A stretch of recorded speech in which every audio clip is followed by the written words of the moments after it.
حضرت عبداللہ ابن عمر روایت کرتے ہیں، احد کی لڑائی کے موقع پر وہ رسول پاک صلی اللہ علیہ وآلہ وسلم کے سامنے جنگ پر جانے کے لیے پیش ہوئے تو انہیں اجازت نہیں ملی۔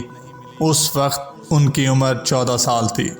پھر غزوہ خندق کے موقع پر آپ دوبارہ پیش ہوئے، تب آپ کو اجازت مل گئی۔ اس وقت آپ کی عمر 15 سال تھی۔ نافع نے بیان کیا کہ جب میں عمر بن عبدالعزیز کے یہاں ان کی خلافت کے زمانے میں گیا تو میں نے ان سے یہ حدیث بیان کی تو انہوں نے فرمایا کہ چھوٹے اور بڑے کے درمیان 15 سال ہی کی حد ہے۔ پھر انہوں نے اپنے حاکموں کو لکھا کہ جس بچے کی عمر 15 سال ہو جائے اس کا فوجی وظیفہ بیت المال سے مقرر کر دیں۔